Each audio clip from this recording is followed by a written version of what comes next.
It is my pleasure this morning to introduce Alison Nicholls. Although Alison has traveled extensively throughout her life, Africa inspires her in ways unmatched by any other space. Her artistic work depicting Africa is based on field sketching, studio paintings, and conservation sketching expeditions. Alison has found Africa to be a continent of diverse peoples and cultures, huge cities and dusty villages, vast deserts and thick forests, hot swamps and cold highlands, and home to some of the most iconic wildlife on the planet. Alison brings all this together using her artistic talents. Her art has been exhibited at the Botswana Mission at the United Nations. The U.S. Department of State has used her art to promote the Coalition Against Wildlife Trafficking. Alison leads art safaris in South Africa and is a signature member of the Artists for Conservation, the Society of Animal Artists, and the Explorers Club. And we're delighted to have her here today for what I think will be a fascinating presentation. Thank you.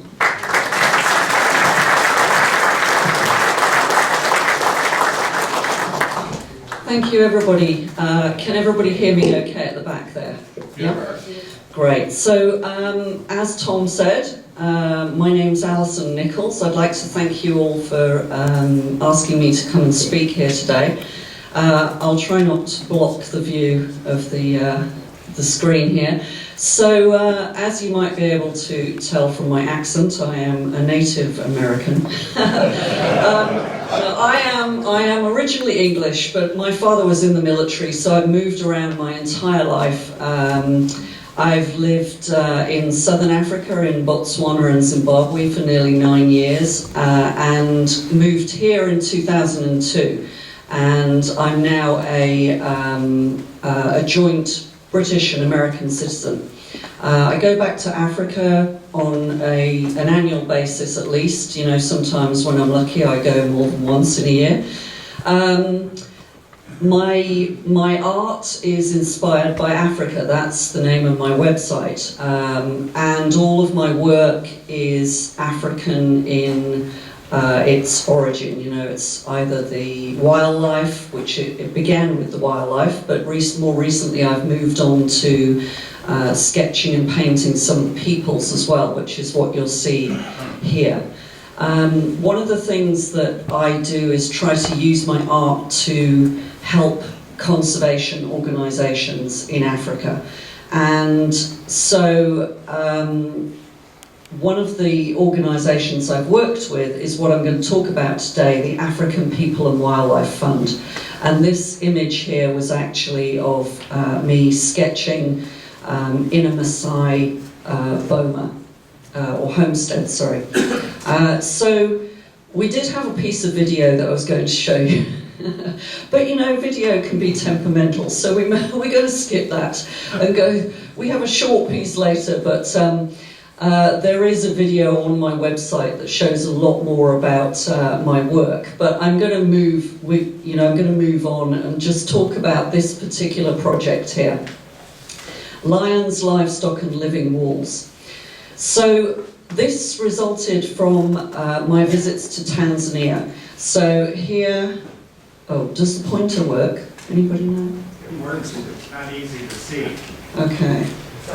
Oh, I see. All right, there we go. So I was going too fast. So here's the pointer, here's the pointer. There's Tanzania. Here is Tanzania up here. And you can see there's Tarangire National Park. And this is Tarangire National Park down here.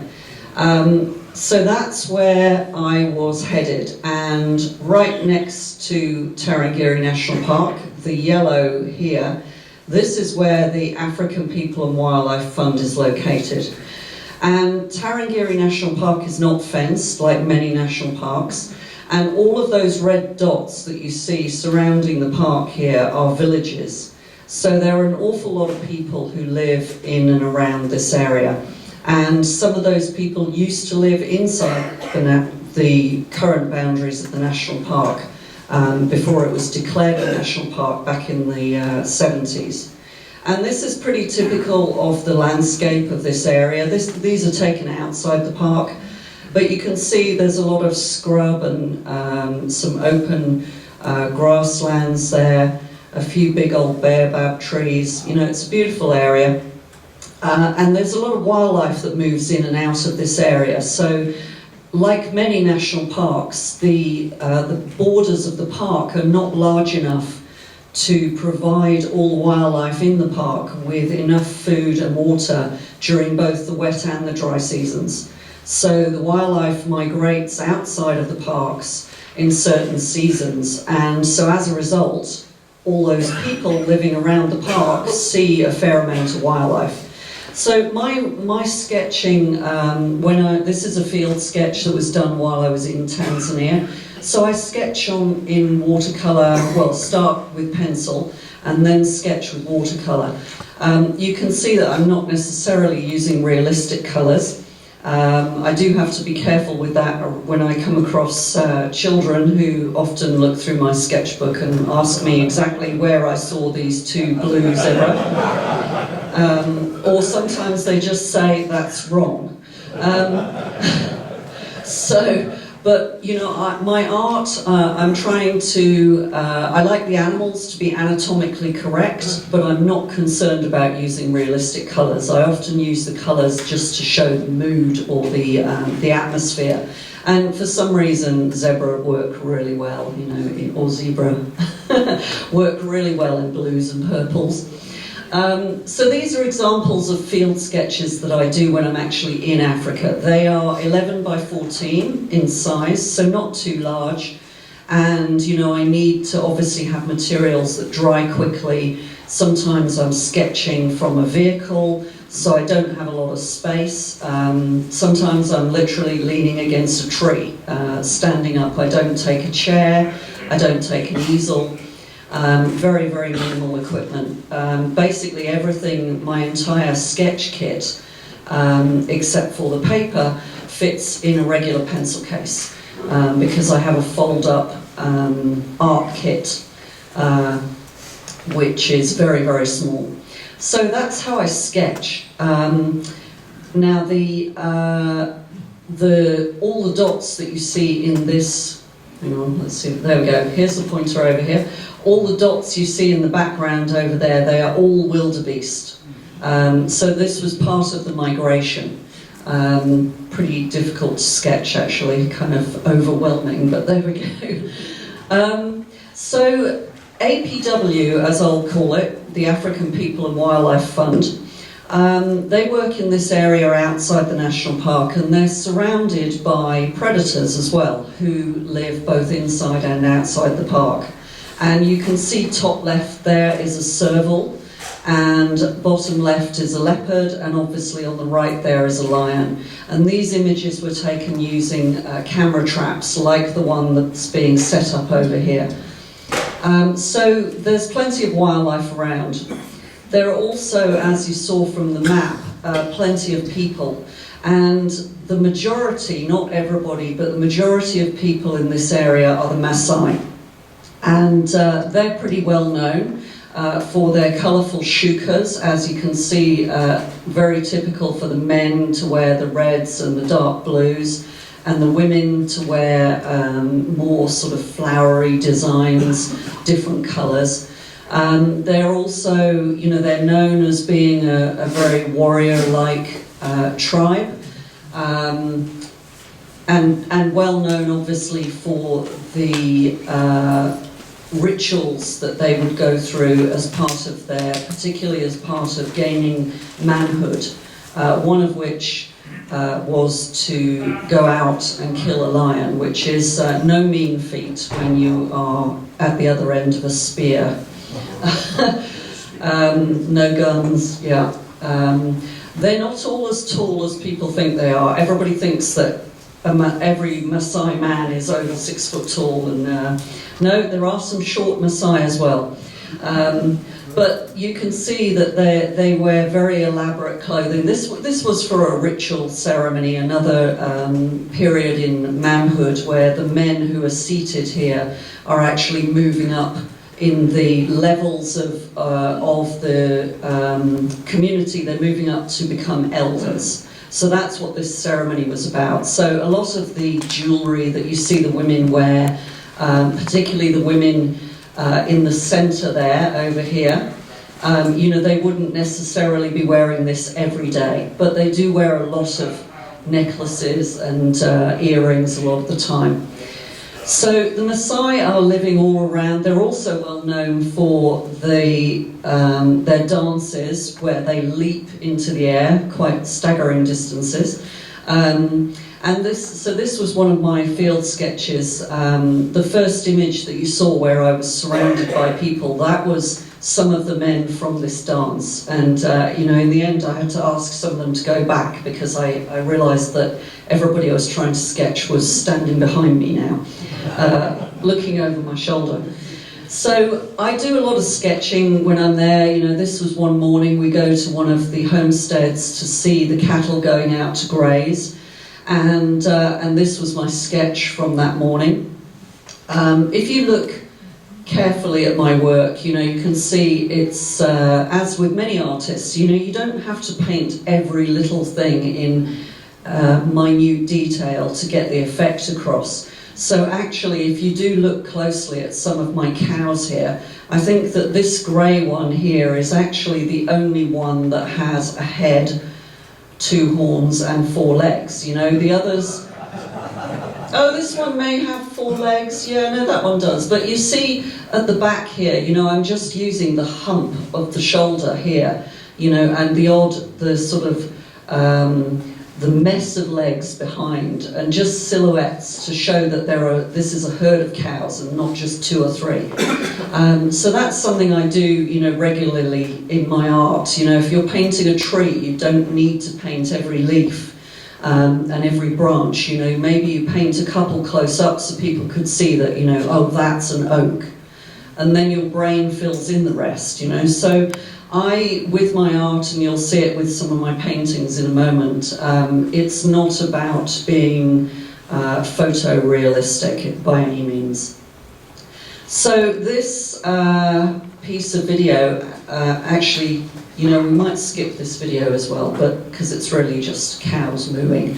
But this is a pretty typical scene. Oh no, you know what? Maybe I will show you. Let's just hit this button. I don't think I can do this from the. You do like cows? Okay, oh, that's what I need, this one here. So this is a pretty typical scene at the village waterhole.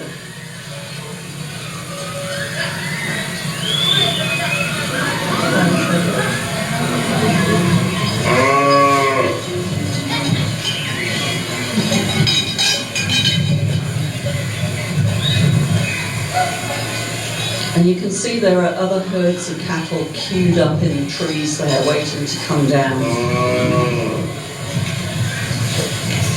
And all of the water, this was me sketching just there.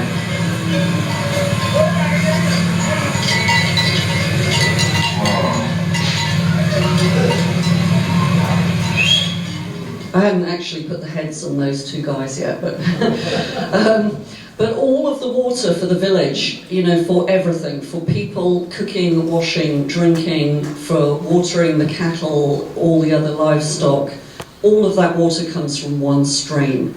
And there are, you know, I'll talk a little bit later about the water issues, because that is a big concern for people. But in addition to having a lot of cows, and the Maasai, like many peoples in Africa, count their wealth in cows. You know, I used to live in Botswana, and the same thing really applies there. Cattle are wealth. Livestock generally are wealth, but cattle are the most important. And so every young boy wants to have a herd of cattle when he grows up. Your cattle indicate how wealthy you are, how many wives you can have, because you have to pay for them. So the gentleman you saw actually back here, let's see, this man here is in his 90s. He thinks, he doesn't actually know when he was born. He has 17 wives, the youngest of whom was 16 years old and already had 2 children. All right. So now they may not be his children, He, of course, thinks they're his children, and she will tell him they're his children. While they're his children, that's great. You know, he wants to have the biggest family he possibly can. But if you consider, you know, her situation, I'm sure she did not choose to marry a 90-year-old man. But as long as she has children with him, her position is assured. Now, it's very dangerous for a young woman to marry a 90-year-old and to then not have children, because if she, let's say that he died after she got married and she had no children, she would get no share of his wealth, of his cattle. She may not be allowed to stay with the rest of the family because they all live together. So there are a number of different huts like this one here, and there's one for each wife and her family. So if that young girl had been married to this man and had not had children and he died, her position in the family would be dependent upon whether she got on with the other wives or not. If they didn't like her, they would kick her out. Her parents wouldn't want her back at home, and she can never marry again. So basically, she is going to be broke and for the rest of her life. So even though she's 16 and has 2 kids, you know, that is actually a good situation for her. So, you know, one of the most difficult things about being in communities like this is that on the one hand you want to respect the community and the way they do things and their traditions, but on the other hand you see some things that you really think are just not right. But, you know, I always make, and for example, I don't have children. Now, we decided not to tell this particular man that I didn't have children because he would have been aghast, you know, it would have been just horrendous. I mean, and as horrendous as it would have been for me, it would have been even worse for my husband, because unless you have children, you're not considered a man. So, you know, we often have to sort of skirt that subject when we go abroad, you know, go to Africa. But it's very interesting because, you know, organisations want to help people, but how do you help people without imposing our norms, you know, onto their culture? And the Maasai are one of the tribes that has retained their culture far more successfully than many others. So it's, you know, it's a very interesting place to be. So in addition to the cattle, there are lots of goats and sheep as well.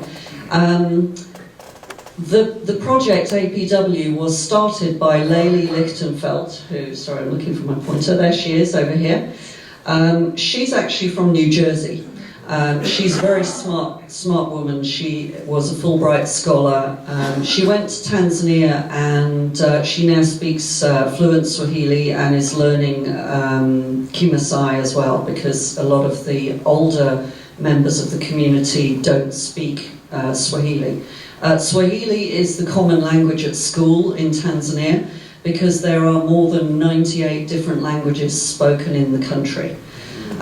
So that's the common language. Now, Lely started her research in Tanzania looking at human-lion conflict and quickly realised that it was at the stage where lions were not going to be around for too much longer if the conflict was not brought under control.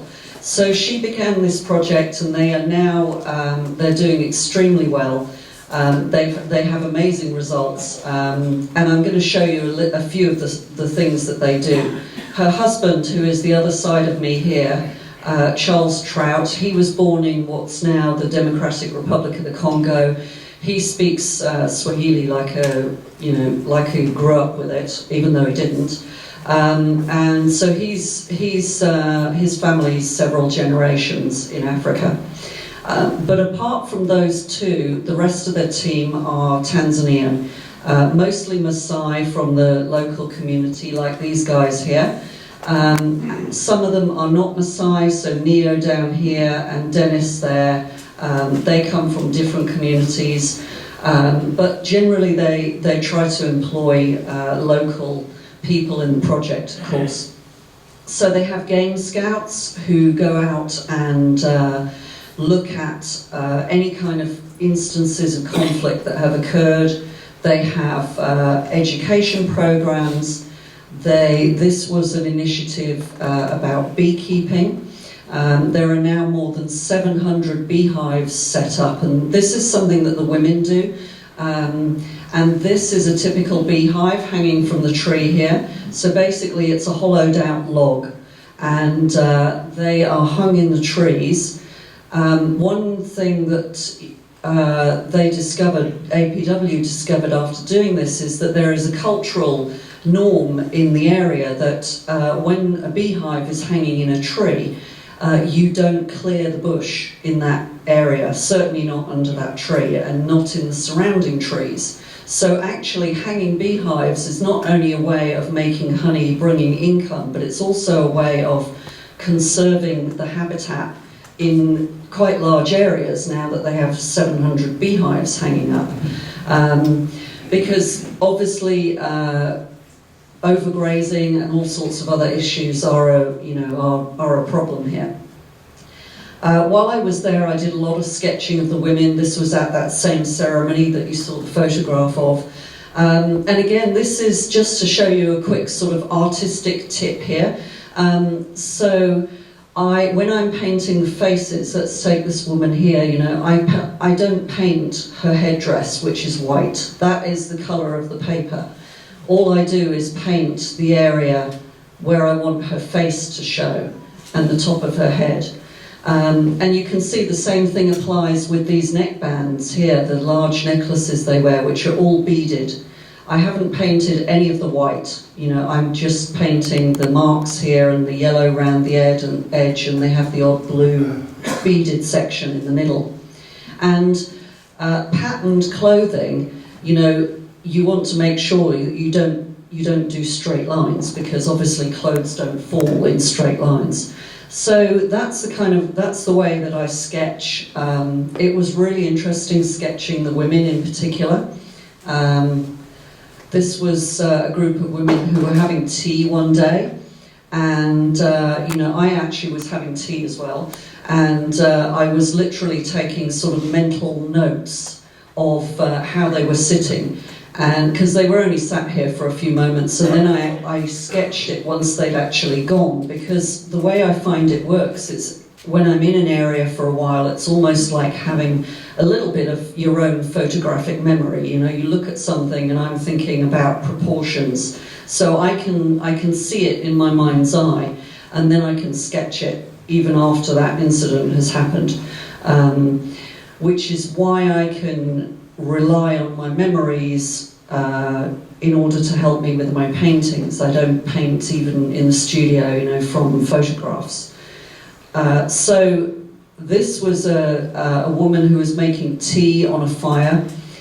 She's very involved with the project there with APW, and they make great tea. So while she was making tea, I was sketching, which was quite tough. I mean, this room at least was not too dark, but some of the houses are so dark that when you walk in, you can't see anything for about 5 minutes. So sketching in those is virtually impossible. So another thing that the project do is they look at things that are affecting people's lives, because they realise that one of the big issues, and I'm going to talk about it in a moment, is the conflict with predators. But there are many, many other things that they could do to help people's lives. And the better off people are, and the easier it is for people to live without destroying the environment that they're living in, and to make regular income, the easier it is for people to do that, the more liable they are to accept that, we're going to leave this piece of land for, we know that there's a pride of lions who live here, perhaps we're not going to kill them, chase them out, because we're not having any trouble with them, so that's fine. People can be very, very open to living with predators in a way that we unfortunately are not. I mean, I just look at the craziness, I'm sure it happens here as well, whenever a coyote's spotted. You'd think that some pack of 3,000 wolves were ranging down the high street. I mean, you know, people are just so ridiculous. They're so disconnected from wildlife and how to treat animals that they act as if this coyote must be sick because they've seen it, and secondly, it must be out to eat them, or their children, or their dog. And now it's certainly true that coyotes do eat dogs, but generally, you know, they do that when a dog is left completely unattended outside, a small dog. Breeding season is the worst because coyotes are territorial and it's another dog in their territory. So if we only knew these things, we could avoid all the conflict, or the vast majority of the conflict that actually happens. And of course, people in Tanzania are much more aware of predators and how they live and when they're going to be dangerous. So if they can live with them, they're open to that possibility, which is a great thing. So this was a seminar about the water table. And you know, they are feeling the effects of climate change quite substantially. I mean, I notice it in the you know 25 years I've been going to Africa. The rainy season is in different areas, in different parts of Africa, but it's more erratic. There is less rain, or maybe there is torrential rain, which runs off the land and doesn't replenish the water tables. The rainy season, it can rain at times that it never used to rain. So the quantity, the quality, you know, in terms of does it fill up the water table, or does it just run off in floods? And also the location of where rain is falling is changing literally season by season. And this is the stream up here that all of those cattle and all of those people use for their water. And the level of the stream has been dropping every year. And people didn't have an understanding of the water table. So there are some people who have private wells that are dug close to the stream bed, and their wells are always full, but the stream is empty. And people just thought, wow, you dug that well in a really fantastic place. And they didn't realise that, in fact, that person's private well is taking water from the entire community. And so one of the things APW did was to actually run courses on water management and rangeland management. And now some of those people have agreed to close their private wells because they realise that they are taking water from the entire community by having them. So there's lots of things like that they're doing. While I was there, I was involved obviously with a lot of the schools and teaching as well. On the bottom right here you can see is a mural that we put together with the children in the local school, and you can see that when you go up the main street of this village. So it's very, very prominent, and I almost daren't go back because now every village keeps asking for murals for their school. But educating children is one of the big parts of the project, and there are actually, I printed this off because their statistics are always changing, but they now have more than, more than 1,000 adults have participated in environmental management seminars. More than 6,000 school children benefited from environmental education programs, and 30 exceptional rural youth receive full scholarships to high school. And high school is a boarding school in the town of Arusha, which is about, in the dry season, about 3 hours drive away. So that's a scholarship program, and I actually support that personally. So that's a really good thing, you know, they're looking to bring on the next generation of educated Tanzanians. And this was, you can see at the bottom here, they actually gave me my own set of shukers here, which I had to wear for the rest of the day, which was quite hot because I had all my regular clothes underneath them.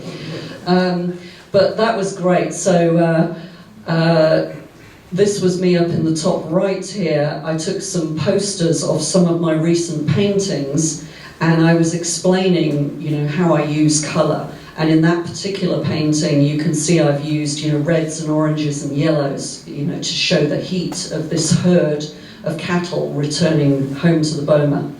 And we had a quiz, and I'd taken laminated copies of my field sketches. So as they answered a question successfully, correctly, the children were able to go up and choose a sketch. So they all left with something that day. So as I said, there are a lot of livestock around. There's seasonal rainfall, but it's becoming very unreliable. There are also a lot of predators, and this is sort of the basis of APW's project, how they started. There are lion, leopard, top left, and cheetah on the right in this area, and all of those will take livestock. The cheetah would maybe take a calf, not a full-grown cow. The lion obviously could take a full-grown cow.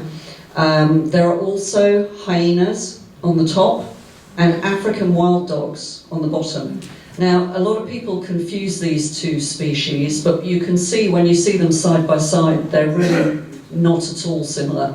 A lot of people see photos of the African wild dog, which is very endangered, and confuse it with the spotted hyena.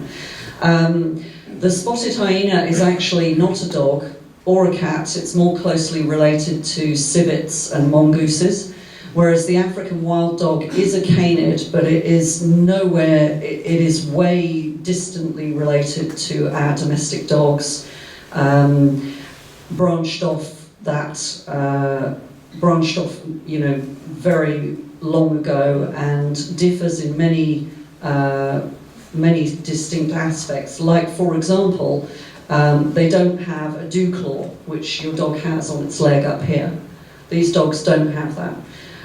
But they are dogs. They live in packs. And one of the other projects that I did was very closely concerned with these dogs. So they're one of my favourites, actually. They have a remarkable social structure. They will feed an injured dog. So, for example, one of the researchers I was working with found a dog that had been attacked by a lion, and he thought it was going to die. Its throat was basically ripped out, and the pack dragged it away, and it stayed under a tree for about 3 months, and they regurgitate food for it. They kept licking its wounds. 3 months later, it was up and running with the pack again. It's astonishing. Now, wolves won't do that. Lions won't do that, So this is one of the most social animals, probably certainly in terms of mammals, if you look at other dogs or cats, none of them really have that structure, except it's very, very similar to the dhole, which you may have heard of from India. They're not related closely at all, but they live very, very similar lifestyles. So both of these animals also exist in the area, and one of the things, I love this photo, it's just such a typical lion. That's actually not the remains of a cow in the background, it's the remains of a wildebeest.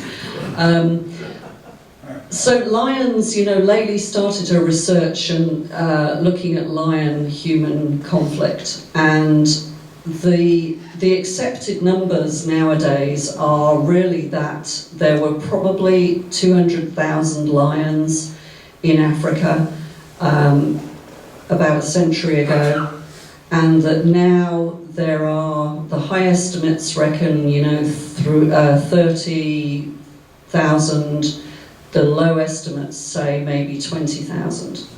So that's across the whole of Africa. They're gone from huge regions of Africa. And part of the problem is, there are lots of national parks, but as I said with Tarangire, the parks are not large enough to contain those species and feed them and provide them with everything they need all year. So, of course, the herbivores migrate outside the park. They're looking for new grass, and the predators will follow them. So that's when they come into conflict with people. And if I move on here, this was the remains of a zebra calf that had been killed by a lion just outside one of the villages. Now the problem problem now is that, of course, instead of a problem animal being perhaps searched for by a hunting party of Maasai carrying spears, what is very easy to do now is to find any carcass like this, which is half eaten, and poison it. And then every predator, every bird, every tiny little animal that comes to feed off this carcass will die. And furadan is one of the poisons that is frequently used. It is absolutely deadly, but it doesn't smell, it doesn't taste of anything. There are a lot of people killed by handling it every year as well. But it is something that is banned here, but it is still on sale in Africa, and there has been a lot of pressure on the company, which is in the US, to actually ban the production of this, what is a pesticide, but is being used across Africa to poison carcasses. You know, vultures are in terrible danger now because, you know, not a carcass this small, but, you know, if you took a dead wildebeest, you could end up with 30 or 40 vultures around that carcass, and if it's laced with furadan, they'll all die. Jackals die, crows, storks will feed off carcasses. You know, every little wildcat, never mind prides of lions who may come back to finish off a kill, village dogs, you know, all sorts. So it's a huge, huge problem. And one of the things that APW has done is they've worked with the local community to figure out how they can prevent people feeling that they need to poison these carcasses. And one of the reasons people do it is because they're losing their livestock to predators. Often they lose their livestock because of just bad management practices. You know, kids are at school now, so maybe there's nobody really looking after the livestock when it goes out. But the main cause was when database. The main cause was when animals were in the boma at night, and they were then maybe attacked by predators. So if you look at this photo here, you see all of this at the bottom here. This is what a traditional boma would have been made up of, which is thorny acacia branches which are cut, but they die down. So they don't necessarily prevent animals getting in, and one of the things that mostly happens is that the predators hear, the livestock hears a predator around the outside of the boma, and they panic and they break out. And once they're out, you know, obviously they're fair game. So it's not necessarily just a case of keeping the predators out of the boma, it's a case of keeping the livestock in the boma even when they know there's a predator nearby. So what they've done is there is a species of tree, Comifera, and you can literally cut off big branches, you know, the thickness of your leg, take them, plant them in bone-dry ground, don't water them, and use them as fence posts for wire. So the wire is only, you know, my height is like, I don't know, a bit, you know, 5 foot tall, say. But the fence posts, like these ones you see here, are made of the Comifera tree. And there is actually wire in between here. It's difficult to see on this photo. Here's another one. So these are the fence posts, living fence posts. As soon as it rains, this is what happens to them. They grow, you know, even though they were not rooted at all, they grow much higher than the line of the fence, which is just here. And basically over time, this is in the dry season. In the wet season, exactly the same. Over time, you can see that they're growing much, much taller than the fence itself. And these walls, which they call living walls, prevent the livestock from breaking out because the wire is there, and they prevent the predators getting in because they grow very, very tall up here. And they've now got more than 600 installed, and they haven't had a single animal in one of these bomas killed by a predator since they started the program in 2008. So that is quite spectacular. Now they're looking at the other incidents where there's often conflict is when people have their cattle out to graze. So now they're looking at ways that they can reduce the conflict when cattle are out grazing. But this has made a huge difference because now people in these communities, they all want these living walls, partly because it saves them a lot of work. You know, they're not cutting down acacia all the time. And also the job of maintaining the boma was the job of the woman. And so if an animal was killed in the boma, it was her fault. But also acacia grows very slowly. So, you know, this is good for the habitat, it's good for the lions, it's good for the livestock, people sleep better. In this area, the people have not really been nomadic for some time. And that's why they can actually, you know, set up these permanent bomas. And they'll probably last for 25 years or so. This just quickly to show you one of my studio paintings. This painting is entitled Living Walls. So you can see here I've got, let's just start. I've got the lion here, the leopard, the spotted hyena, and I've got a donkey, a cow, and a goat and a sheep here. They are all interconnected by these lines here, which go this way and this way.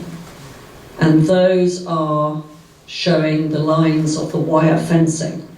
But you can see that some of the fencing, it actually has buds on it and leaves of the conifera at various places. So that's to show, you know, the fence posts, the living fence posts. And the animal's eyes are all covered by the leaves, because basically one of the other things that the living walls do is that they prevent the livestock from seeing the predators because they're nice and thick, and vice versa, which obviously cuts down on the panic inside the boma. So that's very typical of my studio paintings with a conservation message in there, and that particular painting is 30 by 30, so it's quite big. And that is in acrylic on canvas. So here's another of my studio paintings, and again you can see animals. I often use animals just as silhouettes. And here's another one that came from APW. This is in two parts. So this is the first side of the painting. So one thing I discovered when I was there was that a lot of people are absolutely terrified of elephants because, you know, when we go to Africa and see elephants, we see them like this. We see them calm, you know, look at this calm posture here. I've done everything in sort of circular shapes. Here's the rest of the herd, pretty calm. And here are some tourists in a jeep. And, you know, the colours around, there's no hard lines. And then the other side is the rural African's perspective of an elephant, which is much more aggressive. This is, you know, 3 bull elephants. You can see the trunks curled. There are really hard lines in the paint here, and they're on a zigzag line here, and they're heading towards somebody's homestead, you know, to destroy their crops, basically. And so if you had to defend your food source at night from elephants, aggressive elephants, because the elephants are aggressive to the Maasai, they know that they're different to tourists, they can tell. So if you had to defend your food from aggressive elephants, I think you might have a very different opinion of elephants than most of us here probably have. And so this is the full painting. And Tembo is the name, one of the names for elephant in Swahili. So that's how I try to use my painting to actually get across some conservation messages. And I make a donation from all of my sales to conservation. And I hope you don't mind, but I wanted to show one last thing, which is if anybody, because I said I love wild dogs, I'm actually organising this event for this conservationist, Dr. Gregory Rasmussen, who works in Zimbabwe, and I've visited him a couple of times, and he's working to help conserve African wild dogs, which are also known as painted dogs. So if anybody is interested in attending this event on March 17th, then please let me know. I have a couple of postcards down here. Perhaps we can arrange to have this poster put on our website. That would be great, yeah, if you could do that. Thank you. And all of the admission money, it's $50 per person. All of it goes to his project in Zimbabwe, because the costs of the event are being covered by the three of us who are organising it. So if you would like to see any more of my work or receive my newsletters, you can always take a look at my website, and you'll find there, these were again me sketching amongst at that celebration that you saw. But you know, what I really found very intriguing about this particular project was the way that their initial plan was to try and conserve lions, and the project actually has morphed into something completely different, which is still helping to conserve lions, but it's effectively conserving lions and other wildlife purely by working with people. They don't go out and count lions, they don't collar lions, they don't need to. The lions can survive, the wildlife can survive if we let it. And that's the big thing, you know, do we let it? And this is a question not just, it's very easy for us to sit here and think that people in Africa have tons of space and they just live in villages and, you know, of course they should protect their wildlife. But we're not doing a great job of it ourselves here. And so I'm always very aware of not being, not being too judgmental. You know, we struggle to conserve wild areas for animals in the US, and we're not having to deal with going out and possibly coming across a lion,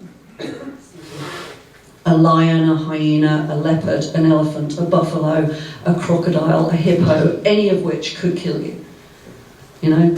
So we have to, I like to just make the final point that we have to try to save wild lands, because it is not just a case of places for people to go and look at wildlife. It is important for human existence in these areas, and I believe in our area as well. So I'd like to thank you all very much, and thanks for listening, and if anybody has any questions, I'd be happy to take them.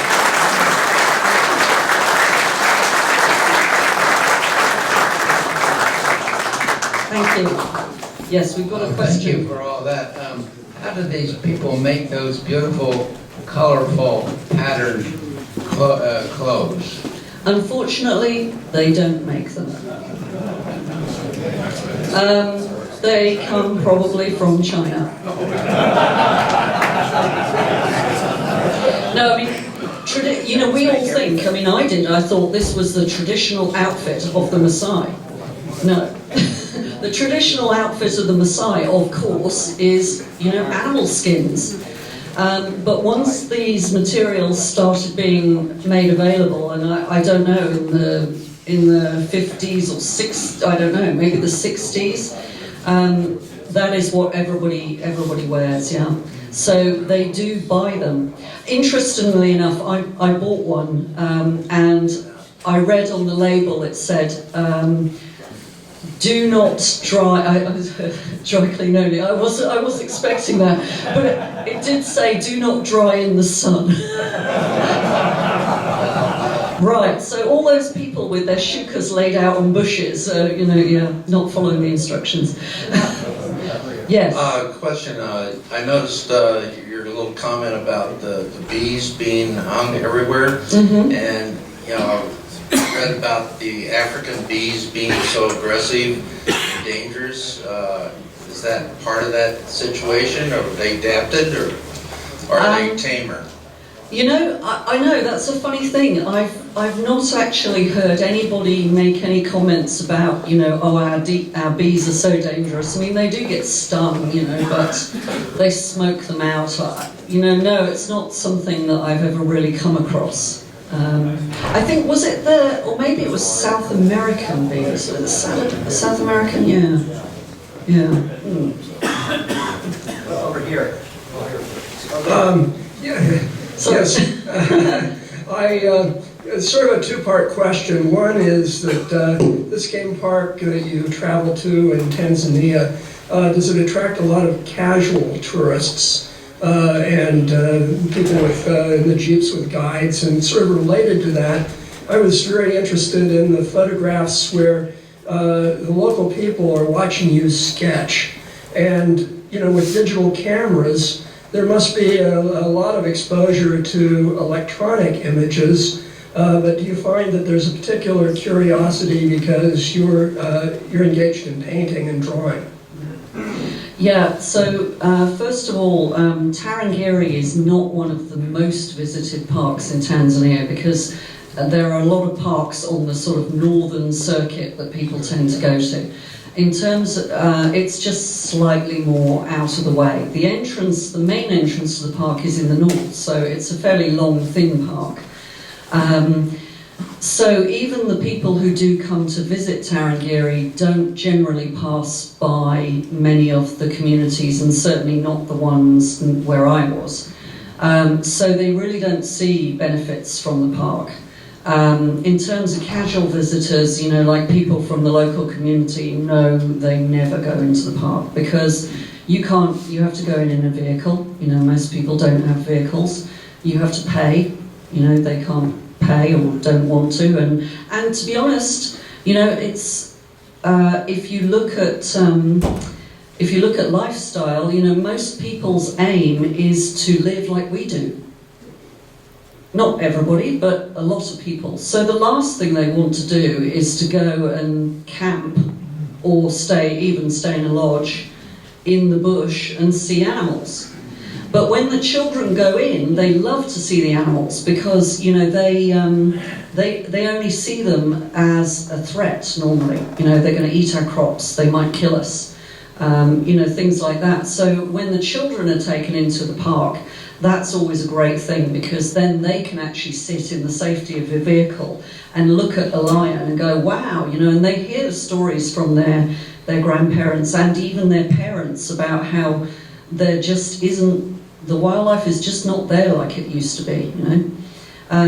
The second part about sketching is definitely true. You know, people are much more interested in somebody sketching than they are in somebody taking photographs. And it's a great way to get to meet people. And yeah, you know, I think even here, you know, people are always interested to see, you know, oh, what's that person drawing or painting? So it's definitely true. Right here. I have a question. What about the big... Over here. Your next was first over Oh, there. Excuse me. One of the things you didn't mention that's very often associated with Africa and the parks is poaching. Mm. Yeah, poaching is, the bushmeat trade is huge. So there's really, you know, there's ivory poaching, which is a whole different thing. And that is basically run by very wealthy, very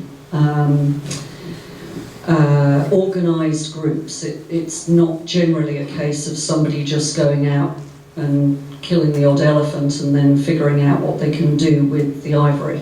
That is generally something, it's a big problem in Tanzania.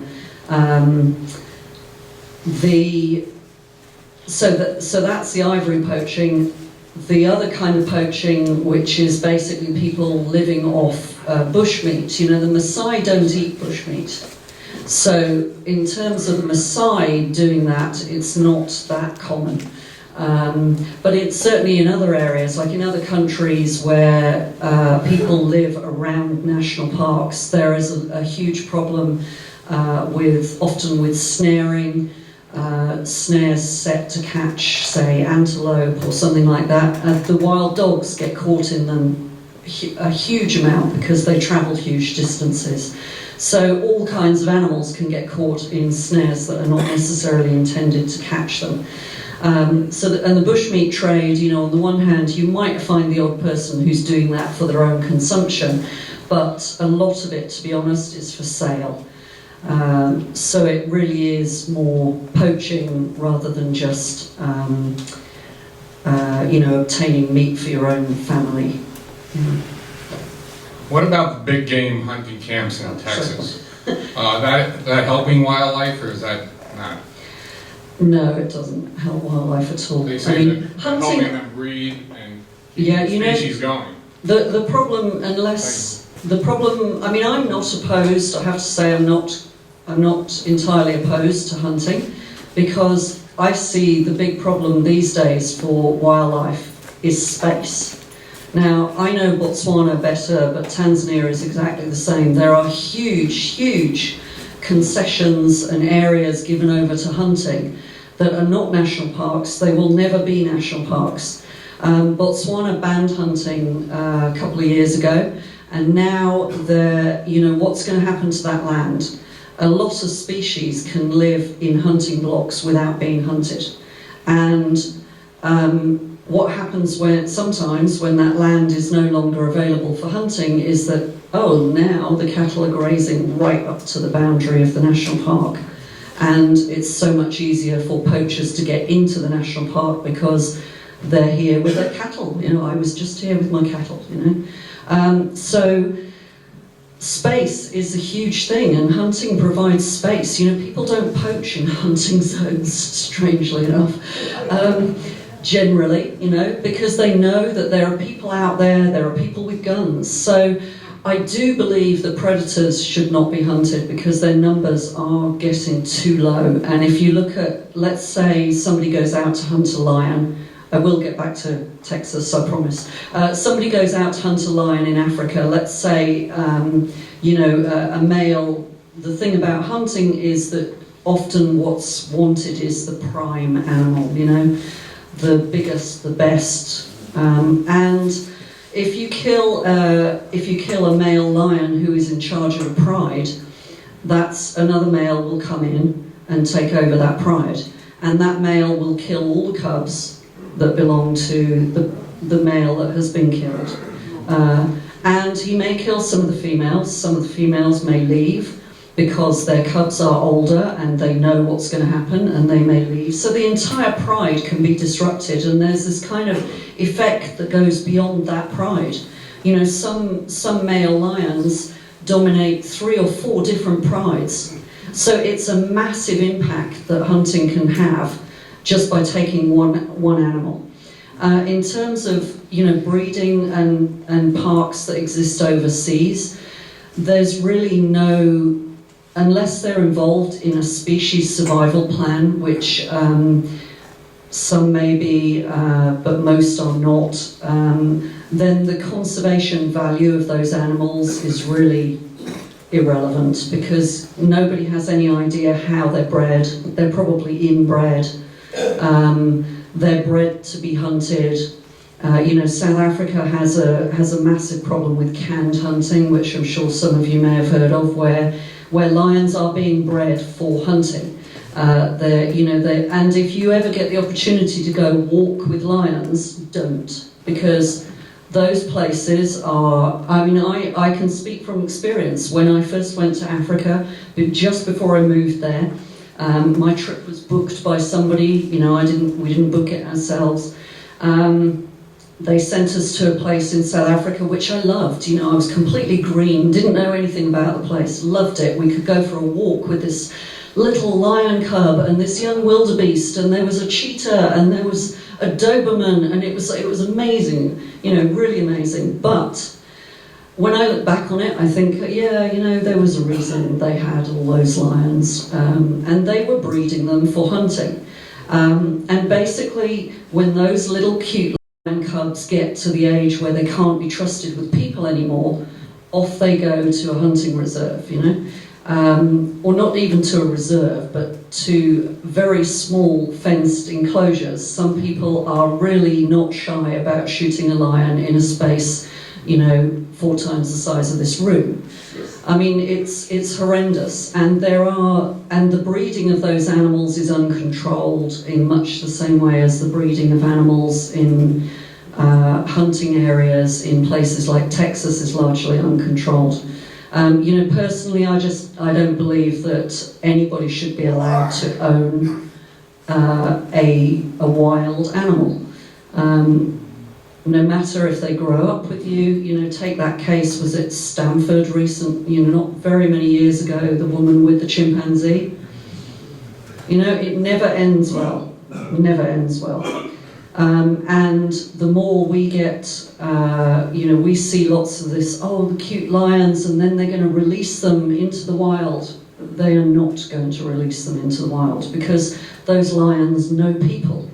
It would be a death sentence, and they're going to release them into, it would be like saying, oh, by the way, I'm just going to come and give you 2 more children tomorrow. I know you don't know anything about them, you don't know where they're from, but don't worry, they're just going to live with you. It's like, really, it doesn't work. You can't just take any old animal and release it into the wild. They all have territories, and any lion that's just released is likely to be killed by whoever currently owns that territory.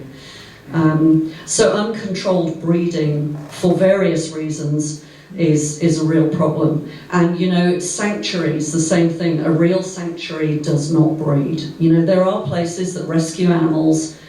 The likelihood of many of them being released into the wild is very, very slim. And if they're breeding them, that's not a sanctuary.